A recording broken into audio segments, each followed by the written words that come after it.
SSLC ಪರೀಕ್ಷೆಯಲ್ಲಿ ಇಲ್ಲಿವರೆಗೂ ಕೂಡ ಈ ಉತ್ತೀರ್ಣರಾಗೋದಕ್ಕೆ ಒಂದು ನಿಯಮ ಇತ್ತು. ಪಾಸಿಂಗ್ ಮಾರ್ಕ್ಸ್ 35 ಬಂದ್ರೆ ಪಾಸ್ ಅನ್ನುವಂಥದ್ದಿತ್ತು. ಆದ್ರೆ ಈ ನಿಯಮ ಈಗ ಬದಲಾವಣೆ ಆಗಿದೆ. ಉತ್ತೀರ್ಣ ಆಗುವಂತ ಅಂಕವನ್ನ 33ಕ್ಕೆ ರಾಜ್ಯ ಸರ್ಕಾರ ಇಳಿಕೆ ಮಾಡಿದೆ. ಆಂತರಿಕ ಮೌಲ್ಯಮಾಪನ ಜೊತೆಗೆ ಬಾಹ್ಯ ಪರೀಕ್ಷೆ ಎಕ್ಸ್ಟರ್ನಲ್ ಪ್ಲಸ್ ಇಂಟರ್ನಲ್ ಎರಡನ್ನೂ ಕೂಡ ಸೇರಿಸಿ 33% ಬಂದ್ರೆ ಉತ್ತೀರ್ಣ ಅನ್ನುವಂತ ನಿಯಮವನ್ನ ರಾಜ್ಯ ಸರ್ಕಾರ ಈಗ ಬದಲಿಸಿರೋದು. ಈ ಬಗ್ಗೆ ಕರಡು ಆದೇಶವನ್ನ ಕೂಡ ಸರ್ಕಾರ ಹೊರಡಿಸಿದೆ. ಅದರ ಜೊತೆಗೆ ಏನಾದರೂ ಆಕ್ಷೇಪಣೆಗಳೇನಾದ್ರೂ ಇದ್ರೆ ಈ ಬದಲಿ ನಿಯಮದ ಬಗ್ಗೆ ಏನಾದರೂ ಆಕ್ಷೇಪಣೆಗಳು ಇದ್ದಂತಹ ಸಂದರ್ಭದಲ್ಲಿ ಅದನ್ನ ಕೂಡ ಸಲ್ಲಿಕೆ ಮಾಡಬಹುದು ಅನ್ನುವಂಥ ವಿಚಾರವನ್ನ ಕೂಡ ಈಗಾಗಲೇ ಹೇಳಲಾಗಿದೆ. ಆಂತರಿಕ ಮೌಲ್ಯಮಾಪನ ಅದರ ಜೊತೆಯಲ್ಲಿ ಬಾಹ್ಯ ಪರೀಕ್ಷೆ ಸೇರಿ 33% ಪಾಸಿಂಗ್ ಮಾರ್ಕ್ಸ್ ಬಂದ್ರೆ ಉತ್ತೀರ್ಣ ಅನ್ನುವಂತ ನಿಯಮ. ಆ ನಿಯಮವನ್ನ ಈಗ ಈ ಹಿಂದೆ ಇದ್ದಂತಹ ನಿಯಮವನ್ನ ಬದಲು ಮಾಡಿರುವಂತದ್ದು ಸರ್ಕಾರ. ಇದರ ಬಗ್ಗೆ ಆಕ್ಷೇಪಣೆಗಳೇನಾದರೂ ಇದ್ರೆ 15 ದಿನದ ಒಳಗೆ ಸಲ್ಲಿಸಬೇಕು ಅನ್ನುವಂಥ ವಿಚಾರ. ರಾಜ್ಯ ಪಠ್ಯಕ್ರಮವನ್ನ ಅನುಸರಿಸುವಂತಹ ಸರ್ಕಾರಿ ಶಾಲೆಗಳಾಗಿರ್ಬೋದು, ಜೊತೆಗೆ ಅನುದಾನಿತ ಆಗಿರಬಹುದು, ಅದರ ಜೊತೆಲಿ ಖಾಸಗಿ ಶಾಲೆ ಎಲ್ಲದಕ್ಕೂ ಕೂಡ ಅಪ್ಲೈ ಆಗುತ್ತೆ.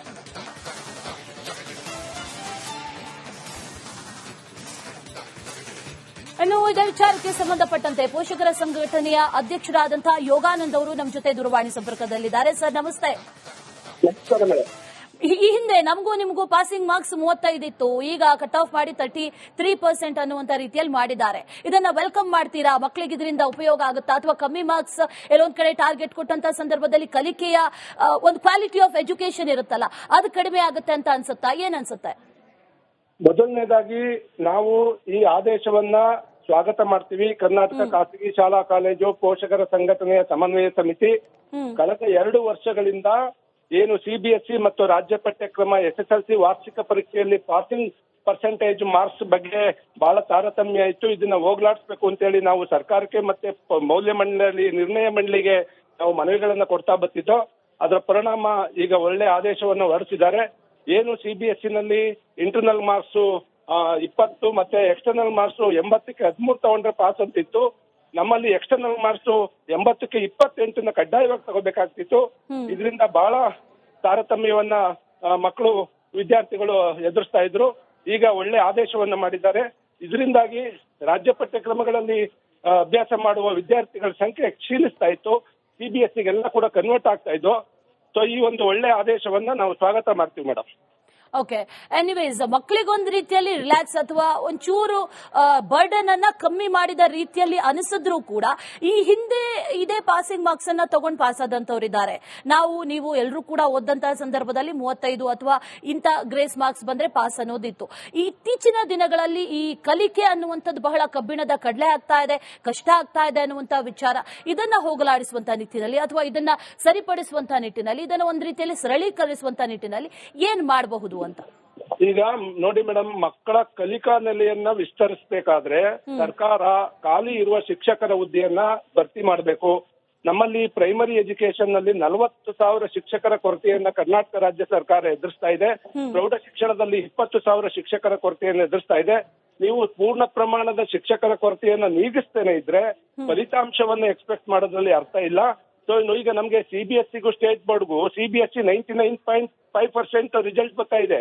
ನಮ್ಮಲ್ಲಿ ಕೇವಲ 56%, 52%, 53%ಗೆ ಸ್ಟಿಕನ್ ಆಗ್ತಾ ಇದೆ.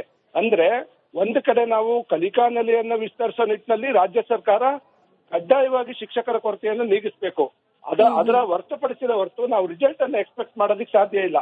ಈಗ ಖಾಸಗಿ ಶಾಲೆಗಳಲ್ಲಿ ಹೇಗೆ ಶಿಕ್ಷಕರಿಗೆ ಜವಾಬ್ದಾರಿಯನ್ನ ಫಿಕ್ಸ್ ಮಾಡ್ತಾರೆ, ಮಕ್ಕಳು ಉತ್ತಮವಾಗಿ ಕಲಿಕೆನಲ್ಲಿ ಹಿಂದುಳಿದೇ ಇರೋ ರೀತಿ ನೋಡ್ಕೋತಾರೆ, ಅದೇ ರೀತಿ ಸರ್ಕಾರಿ ಶಾಲೆಗಳಲ್ಲೂ ಆ ವಾತಾವರಣ ಬಂದ್ರೆ ಖಂಡಿತ ಈ ತಾರತಮ್ಯ ಹೋಗುತ್ತೆ. Okay, all right, thank you so much sir, Republic Kannada ಜೊತೆ ಮಾತಾಡಿದ್ದಕ್ಕೆ. ಅದೇ ರೀತಿಯಲ್ಲಿ ಶಿಕ್ಷಣ ತಜ್ಞರಾದಂತಹ ಡಾಕ್ಟರ್ ಸುಪ್ರೀತ್ ಅವರು ನಮ್ಮ ಜೊತೆ ಈಗ ದೂರವಾಣಿ ಸಂಪರ್ಕದಲ್ಲಿ ಜಾಯಿನ್ ಆಗಿದ್ದಾರೆ. ಸರ್ ನಮಸ್ತೆ. ನಮಸ್ತೆ ಮೇಡಮ್. ಸರ್ಕಾರದ ಈ ಆದೇಶ ಇದನ್ನ ವೆಲ್ಕಮ್ ಮಾಡ್ತೀರಾ? ಇದು ಬಹಳ ಮಕ್ಕಳ ಕಲಿಕೆಗೆ ಪೂರಕ ಅಂತ ಅನ್ಸುತ್ತಾ? ಏನ್ ಅನ್ಸುತ್ತೆ? ಅದರಲ್ಲೂ ಗ್ರಾಮಾಂತರ ವರ್ಗದ ಮಕ್ಕಳಿಗೆ ಇದು ಪೂರಕವಾಗ್ತದೆ. ಆದ್ರೆ ಏನು ಇತ್ತೀಚಿನ ದಿನಮಾನಗಳಲ್ಲಿ ಶಿಕ್ಷಣ ಇಲಾಖೆಯಿಂದ, ಅದರಲ್ಲೂ ಶಾಲಾ ಶಿಕ್ಷಣ ಇಲಾಖೆಯಲ್ಲಿ ಸಾಕಷ್ಟು changes most of the time ನನ್ಗೆ ಅಪ್ರಸ್ತುತ ಅಂತ ಅನಿಸ್ತಾ ಇದೆ. ಎಲ್ಲೋ ಒಂದ್ ಕಡೆ ಮಕ್ಕಳಲ್ಲಿ ಒಂದಷ್ಟು ಕನ್ಫ್ಯೂಷನ್ ಕ್ರಿಯೇಟ್ ಮಾಡ್ತಿದ್ದಾರೆ, ಶಿಕ್ಷಕರಲ್ಲಿ ಎಲ್ಲೋ ಒಂದ್ ಕಡೆ ಕನ್ಫ್ಯೂಷನ್ ಕ್ರಿಯೇಟ್ ಮಾಡ್ತಾ ಇದ್ದಾರೆ. ಆಮೇಲೆ ಶಿಕ್ಷಣ ಸಂಸ್ಥೆಗಳಲ್ಲೂ ಒಂದಷ್ಟು ಕನ್ಫ್ಯೂಷನ್ಸ್, ಯಾವ್ದನ್ನ ಫಾಲೋ ಮಾಡ್ಬೇಕು, ಯಾವ್ದನ್ನ ಫಾಲೋ ಮಾಡಬಾರ್ದು, ಇವೆಲ್ಲ ಈ ರೀತಿ ಮಾಡ್ತಾ ಹೋದ್ರೆ ಎಲ್ಲೋ ಒಂದ್ ಕಡೆ ಶಿಕ್ಷಣ ಕ್ಷೇತ್ರದಲ್ಲಿ ಇವರು ಅಲ್ಲೋಲ ಕಲ್ಲೋಲ ಮಾಡ್ತಾ ಇದ್ದಾರೆ ಸರ್ಕಾರ ಅಂತ ನನಗೆ ಅನ್ನಿಸ್ತಾ ಇದೆ.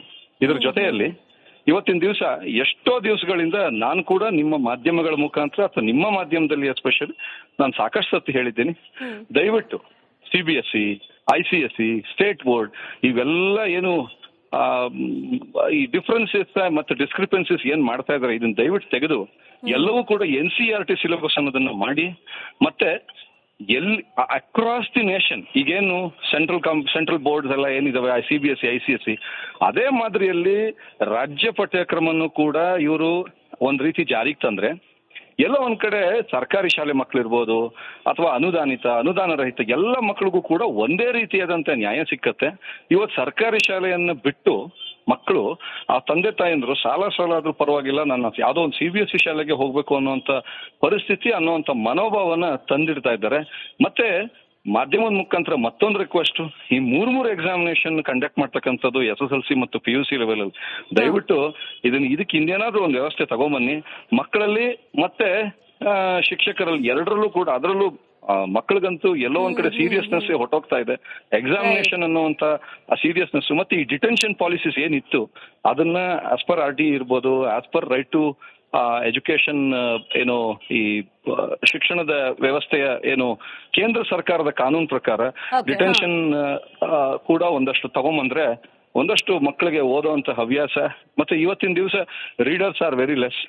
ಎಲ್ಲೋ ಒಂದ್ ಕಡೆ ಓದಿದ್ದವ್ರಿಗೆ ಎಂಕರೇಜ್ ಮಾಡ್ತಾ ಹೋಗುವಂತದಕ್ಕಿಂತ ಓದೋದಕ್ಕೆ ಎಂಕರೇಜ್ಮೆಂಟ್ ಮಾಡುವಂತ ಪಾಲಿಸೀಸ್ ಅನ್ನ ಶಿಕ್ಷಣ ಸಂಸ್ಥೆಗಳಿಗೆ ರಾಜ್ಯ ಸರ್ಕಾರ ಇರ್ಬೋದು, ಕೇಂದ್ರ ಸರ್ಕಾರ ಇರ್ಬೋದು ತರಬೇಕಾಗ್ತದೆ. ದಯವಿಟ್ಟು 33 ಗ್ರಾಮಾಂತರ ಭಾಗದ ಜನ ಮಕ್ಕಳಿಗೆ ಹೆಲ್ಪ್ ಆಗ್ಬೋದು. ಇದ್ರ ಬಗ್ಗೆ ಆಯ್ತು ಶ್ಲಾಘನೀಯ.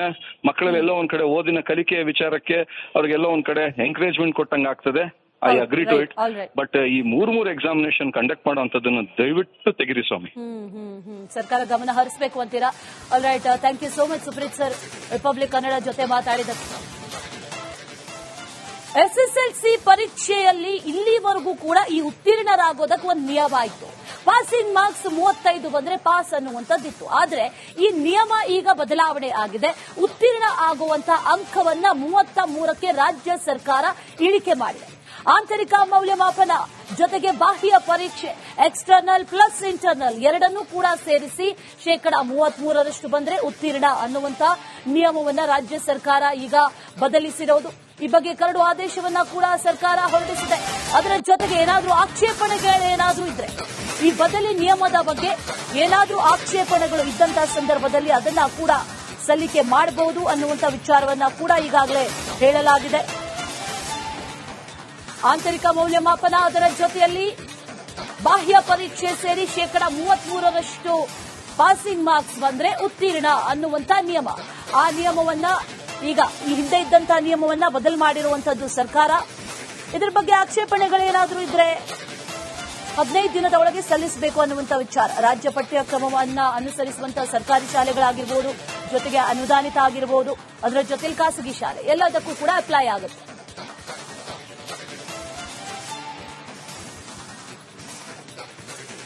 ಇನ್ನು ಇದೇ ವಿಚಾರಕ್ಕೆ ಸಂಬಂಧಪಟ್ಟಂತೆ ಪೋಷಕರ ಸಂಘಟನೆಯ ಅಧ್ಯಕ್ಷರಾದಂತಹ ಯೋಗಾನಂದ್ ಅವರು ನಮ್ಮ ಜೊತೆ ದೂರವಾಣಿ ಸಂಪರ್ಕದಲ್ಲಿದ್ದಾರೆ. ಸರ್ ನಮಸ್ತೆ. ಈ ಹಿಂದೆ ನಮಗೂ ನಿಮಗೂ ಪಾಸಿಂಗ್ ಮಾರ್ಕ್ಸ್ 35 ಇತ್ತು, ಈಗ ಕಟ್ ಆಫ್ ಮಾಡಿ 33% ಅನ್ನುವಂತ ರೀತಿಯಲ್ಲಿ ಮಾಡಿದ್ದಾರೆ. ಇದನ್ನ ವೆಲ್ಕಮ್ ಮಾಡ್ತೀರಾ? ಮಕ್ಕಳಿಗೆ ಇದರಿಂದ ಉಪಯೋಗ ಆಗುತ್ತಾ, ಅಥವಾ ಕಮ್ಮಿ ಮಾರ್ಕ್ಸ್ ಎಲ್ಲೊಂದ್ ಕಡೆ ಟಾರ್ಗೆಟ್ ಕೊಟ್ಟಂತ ಸಂದರ್ಭದಲ್ಲಿ ಕಲಿಕೆಯ ಒಂದು ಕ್ವಾಲಿಟಿ ಆಫ್ ಎಜುಕೇಶನ್ ಇರುತ್ತಲ್ಲ, ಅದು ಕಡಿಮೆ ಆಗುತ್ತೆ ಅಂತ ಅನ್ಸುತ್ತಾ? ಏನ್ ಅನ್ಸುತ್ತೆ? ಮೊದಲನೇದಾಗಿ ನಾವು ಈ ಆದೇಶವನ್ನ ಸ್ವಾಗತ ಮಾಡ್ತೀವಿ. ಕರ್ನಾಟಕ ಖಾಸಗಿ ಶಾಲಾ ಕಾಲೇಜು ಪೋಷಕರ ಸಂಘಟನೆಯ ಸಮನ್ವಯ ಸಮಿತಿ ಕಳೆದ 2 ವರ್ಷಗಳಿಂದ ಏನು CBSE ಮತ್ತು ರಾಜ್ಯ ಪಠ್ಯಕ್ರಮ SSLC ವಾರ್ಷಿಕ ಪರೀಕ್ಷೆಯಲ್ಲಿ ಪಾಸಿಂಗ್ ಪರ್ಸೆಂಟೇಜ್ ಮಾರ್ಕ್ಸ್ ಬಗ್ಗೆ ಬಹಳ ತಾರತಮ್ಯ ಇತ್ತು. ಇದನ್ನ ಹೋಗ್ಲಾಡಿಸಬೇಕು ಅಂತೇಳಿ ನಾವು ಸರ್ಕಾರಕ್ಕೆ ಮತ್ತೆ ನಿರ್ಣಯ ಮಂಡಳಿಗೆ ನಾವು ಮನವಿಗಳನ್ನ ಕೊಡ್ತಾ ಬರ್ತಿದ್ದೋ. ಅದರ ಪರಿಣಾಮ ಈಗ ಒಳ್ಳೆ ಆದೇಶವನ್ನು ಹೊರಡಿಸಿದ್ದಾರೆ. ಏನು CBSE ನಲ್ಲಿ ಇಂಟರ್ನಲ್ ಮಾರ್ಕ್ಸ್ 20 ಮತ್ತೆ ಎಕ್ಸ್ಟರ್ನಲ್ ಮಾರ್ಕ್ಸ್ 80ಕ್ಕೆ 13 ತಗೊಂಡ್ರೆ ಪಾಸ್ ಅಂತಿತ್ತು. ನಮ್ಮಲ್ಲಿ ಎಕ್ಸ್ಟರ್ನಲ್ ಮಾರ್ಕ್ಸ್ 80ಕ್ಕೆ 28 ಕಡ್ಡಾಯವಾಗಿ ತಗೋಬೇಕಾಗ್ತಿತ್ತು. ಇದರಿಂದ ಬಹಳ ತಾರತಮ್ಯವನ್ನ ವಿದ್ಯಾರ್ಥಿಗಳು ಎದುರಿಸ್ತಾ ಇದ್ರು. ಈಗ ಒಳ್ಳೆ ಆದೇಶವನ್ನ ಮಾಡಿದ್ದಾರೆ. ಇದರಿಂದಾಗಿ ರಾಜ್ಯ ಪಠ್ಯಕ್ರಮಗಳಲ್ಲಿ ಅಭ್ಯಾಸ ಮಾಡುವ ವಿದ್ಯಾರ್ಥಿಗಳ ಸಂಖ್ಯೆ ಕ್ಷೀಣಿಸ್ತಾ ಇತ್ತು. CBSEಗೆಲ್ಲ ಕೂಡ ಕನ್ವರ್ಟ್ ಆಗ್ತಾ ಇದ್ದು. ಸೊ ಈ ಒಂದು ಒಳ್ಳೆ ಆದೇಶವನ್ನ ನಾವು ಸ್ವಾಗತ ಮಾಡ್ತೀವಿ ಮೇಡಮ್. ಓಕೆ, ಎನಿವೇಸ್ ಮಕ್ಕಳಿಗೊಂದು ರೀತಿಯಲ್ಲಿ ರಿಲ್ಯಾಕ್ಸ್ ಅಥವಾ ಒಂಚೂರು ಬರ್ಡನ್ ಅನ್ನ ಕಮ್ಮಿ ಮಾಡಿದ ರೀತಿಯಲ್ಲಿ ಅನಿಸಿದ್ರು ಕೂಡ ಈ ಹಿಂದೆ ಇದೇ ಪಾಸಿಂಗ್ ಮಾರ್ಕ್ಸ್ ಅನ್ನ ತಗೊಂಡು ಪಾಸ್ ಆದಂತವರಿದ್ದಾರೆ. ನೀವು ಎಲ್ಲರೂ ಕೂಡ ಓದಂತಹ ಸಂದರ್ಭದಲ್ಲಿ 35 ಅಥವಾ ಇಂಥ ಗ್ರೇಸ್ ಮಾರ್ಕ್ಸ್ ಬಂದ್ರೆ ಪಾಸ್ ಅನ್ನೋದಿತ್ತು. ಇತ್ತೀಚಿನ ದಿನಗಳಲ್ಲಿ ಈ ಕಲಿಕೆ ಅನ್ನುವಂಥದ್ದು ಬಹಳ ಕಬ್ಬಿಣದ ಕಡಲೆ ಆಗ್ತಾ ಇದೆ, ಕಷ್ಟ ಆಗ್ತಾ ಇದೆ ಅನ್ನುವಂಥ ವಿಚಾರ. ಇದನ್ನ ಹೋಗಲಾಡಿಸುವಂತಹ ನಿಟ್ಟಿನಲ್ಲಿ ಅಥವಾ ಇದನ್ನ ಸರಿಪಡಿಸುವಂತಹ ನಿಟ್ಟಿನಲ್ಲಿ, ಇದನ್ನ ಒಂದು ರೀತಿಯಲ್ಲಿ ಸರಳೀಕರಿಸುವಂತಹ ನಿಟ್ಟಿನಲ್ಲಿ ಏನ್ ಮಾಡಬಹುದು ಅಂತ? ಈಗ ನೋಡಿ ಮೇಡಮ್, ಮಕ್ಕಳ ಕಲಿಕಾ ನೆಲೆಯನ್ನ ವಿಸ್ತರಿಸಬೇಕಾದ್ರೆ ಸರ್ಕಾರ ಖಾಲಿ ಇರುವ ಶಿಕ್ಷಕರ ಹುದ್ದೆಯನ್ನ ಭರ್ತಿ ಮಾಡಬೇಕು. ನಮ್ಮಲ್ಲಿ ಪ್ರೈಮರಿ ಎಜುಕೇಶನ್ ನಲ್ಲಿ 40,000 ಶಿಕ್ಷಕರ ಕೊರತೆಯನ್ನ ಕರ್ನಾಟಕ ರಾಜ್ಯ ಸರ್ಕಾರ ಎದುರಿಸ್ತಾ ಇದೆ. ಪ್ರೌಢ ಶಿಕ್ಷಣದಲ್ಲಿ 20,000 ಶಿಕ್ಷಕರ ಕೊರತೆಯನ್ನು ಎದುರಿಸ್ತಾ ಇದೆ. ನೀವು ಪೂರ್ಣ ಪ್ರಮಾಣದ ಶಿಕ್ಷಕರ ಕೊರತೆಯನ್ನ ನೀಗಿಸ್ತೇನೆ ಇದ್ರೆ ಫಲಿತಾಂಶವನ್ನ ಎಕ್ಸ್ಪೆಕ್ಟ್ ಮಾಡೋದ್ರಲ್ಲಿ ಅರ್ಥ ಇಲ್ಲ. ಸೊ ಈಗ ನಮ್ಗೆ CBSEಗೂ ಸ್ಟೇಟ್ ಬೋರ್ಡ್ಗೂ CBSE 99.5% ರಿಸಲ್ಟ್ ಬರ್ತಾ ಇದೆ. ನಮ್ಮಲ್ಲಿ ಕೇವಲ 56%, 52%, 53%ಗೆ ಸ್ಟಿಕನ್ ಆಗ್ತಾ ಇದೆ. ಅಂದ್ರೆ ಒಂದು ಕಡೆ ನಾವು ಕಲಿಕಾ ನೆಲೆಯನ್ನ ವಿಸ್ತರಿಸೋ ನಿಟ್ಟಿನಲ್ಲಿ ರಾಜ್ಯ ಸರ್ಕಾರ ಕಡ್ಡಾಯವಾಗಿ ಶಿಕ್ಷಕರ ಕೊರತೆಯನ್ನು ನೀಗಿಸಬೇಕು.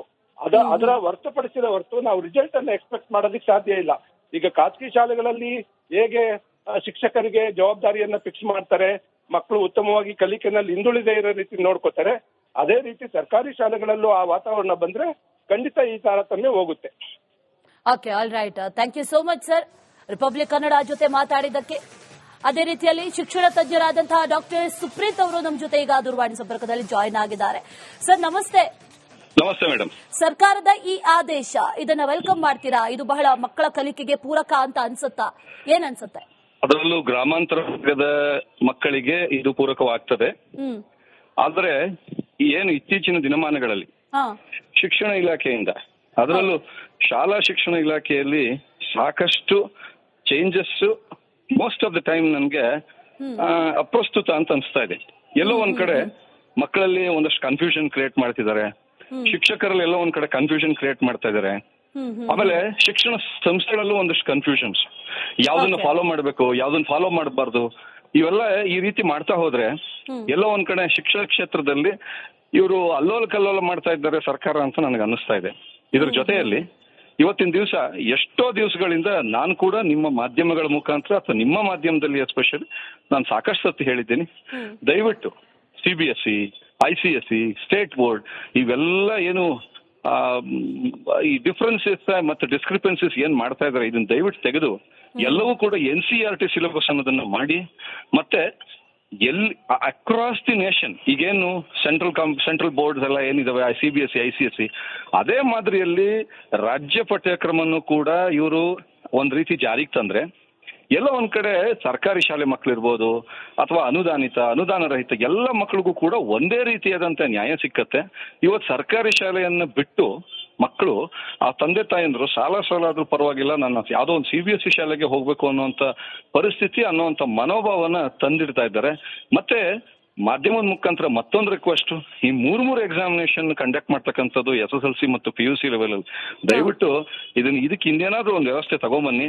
ಮಕ್ಕಳಲ್ಲಿ ಮತ್ತೆ ಶಿಕ್ಷಕರಲ್ಲಿ ಎರಡರಲ್ಲೂ ಕೂಡ, ಅದರಲ್ಲೂ ಮಕ್ಕಳಿಗಂತೂ ಎಲ್ಲೋ ಒಂದ್ ಕಡೆ ಸೀರಿಯಸ್ನೆಸ್ ಹೊಟ್ಟೋಗ್ತಾ ಇದೆ. ಎಕ್ಸಾಮಿನೇಷನ್ ಅನ್ನುವಂತ ಆ ಸೀರಿಯಸ್ನೆಸ್ ಮತ್ತೆ ಈ ಡಿಟೆನ್ಷನ್ ಪಾಲಿಸೀಸ್ ಏನಿತ್ತು ಅದನ್ನ ಆಸ್ ಪರ್ RT ಇರ್ಬೋದು, as per right to education ಏನು ಈ ಶಿಕ್ಷಣದ ವ್ಯವಸ್ಥೆಯ ಏನು ಕೇಂದ್ರ ಸರ್ಕಾರದ ಕಾನೂನು ಪ್ರಕಾರ ಡಿಟೆನ್ಷನ್ ಕೂಡ ಒಂದಷ್ಟು ತಗೊಂಬಂದ್ರೆ ಒಂದಷ್ಟು ಮಕ್ಕಳಿಗೆ ಓದುವಂತ ಹವ್ಯಾಸ, ಮತ್ತೆ ಇವತ್ತಿನ ದಿವಸ ರೀಡರ್ಸ್ ಆರ್ ವೆರಿ ಲೆಸ್. ಎಲ್ಲೋ ಒಂದ್ ಕಡೆ ಓದಿದ್ದವ್ರಿಗೆ ಎಂಕರೇಜ್ ಮಾಡ್ತಾ ಹೋಗುವಂತದಕ್ಕಿಂತ ಓದೋದಕ್ಕೆ ಎಂಕರೇಜ್ಮೆಂಟ್ ಮಾಡುವಂತ ಪಾಲಿಸೀಸ್ ಅನ್ನ ಶಿಕ್ಷಣ ಸಂಸ್ಥೆಗಳಿಗೆ ರಾಜ್ಯ ಸರ್ಕಾರ ಇರ್ಬೋದು, ಕೇಂದ್ರ ಸರ್ಕಾರ ಇರ್ಬೋದು ತರಬೇಕಾಗ್ತದೆ.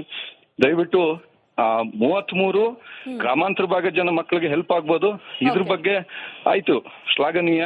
ಮಕ್ಕಳಲ್ಲೆಲ್ಲೋ ಒಂದ್ ಕಡೆ ಓದಿನ ಕಲಿಕೆಯ ವಿಚಾರಕ್ಕೆ ಅವ್ರಿಗೆಲ್ಲೋ ಒಂದ್ ಕಡೆ ಎಂಕರೇಜ್ಮೆಂಟ್ ಕೊಟ್ಟಂಗ ಆಗ್ತದೆ. I agree to it.